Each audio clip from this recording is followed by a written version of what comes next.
Wanna be Ryan the Great, and today we have top 5 NFL defensive players left in the 2022-2023 NFL playoffs. Yesterday we had top 5 offensive players. Today we have defensive players. It's a little hard to rank top 5 players when there's offense and defense. It's very hard to compare. So I just decided to do 2 separate lists. And yeah, we're just going to get right into it. But before we get right into it, guys, make sure you subscribe with your post notifications on. And make sure you go subscribe to my brother Ryan the Great vlogs. Also, make sure you follow me on Twitch at Ryan the Great Podcast. Go subscribe to my second channel at Ryan the Cod Great. And, oh, there's Mosey. Hi, Mosey. What's wrong? Alright, we're going to get right into it. So, starting off at number 5, a Philadelphia Eagle, baby, James Bradberry. 44 total tackles this year, 3 interceptions, 17 pass deflections. That was 3rd in the NFL. I feels like he really has more. James Bradberry has shut down every single wide receiver that he has gone up against. 2nd team All-Pro this year, holding quarterbacks to the 3rd lowest rate and completion percentage. This brother was unstoppable this year. He's definitely going to get a big payday from whatever team he gets signed by. I'm hoping it's the Philadelphia Eagles because we obviously know we love James Bradberry. And at number 4, I'll take Chris Jones, baby. 44 total tackles this year, 15.5 sacks this year, 2 forced fumbles. He can stop the run when he wants to. He comes up in big moments. He can get to the quarterback any time he wants to. Undoubtedly now the best player on the Kansas City defense that has struggles and then has some pretty good, I guess you could say phases. I don't really know how to say it, but Chris Jones, one of the best players in the NFL one of the best defensive players in the NFL right now. Probably one of the best defensive tackles right now.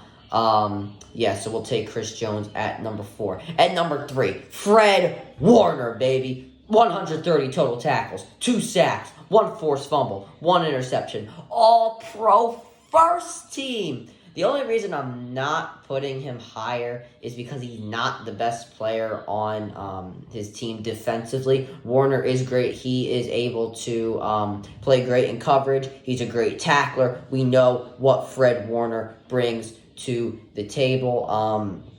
I just can't put him higher just because of the fact that he's not the best player on the 49ers defense right now. I think we all know who it is, but we'll get to it in a minute. At number 2, I will take Hassan Reddick, and I'll tell you guys why. 41 total tackles, 16 sacks. That was 2nd in the NFL, guys. Let's forget. 5 forced fumbles. That was 1st in the NFL. All-Pro 2nd team.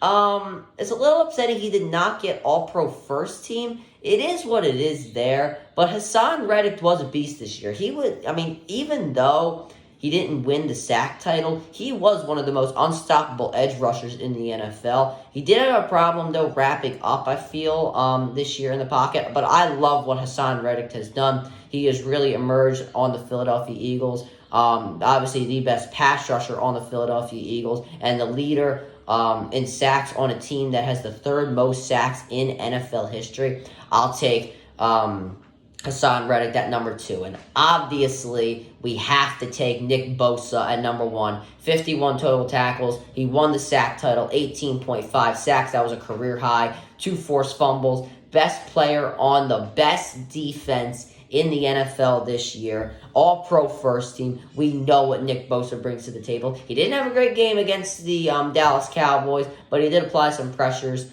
But we obviously know what Nick Bosa is capable of. He can get to the quarterback anytime. He can force the ball out. He can wrap up anybody. Nick Bosa, the best defensive player left in the playoffs right now. Now, you guys could be wondering, why is Slay not put above Bradberry? I do have to put Bradberry above Slay just because of the pass deflections and the interceptions as well. I think Bradberry had more than Slay. And Bradberry did get All-Pro, 2nd team All-Pro this year. Slay did not get that, so we do have to put Bradberry up there. You guys are also probably wondering why there are no Bengals players on there. Logan Wilson, he could have been a contender.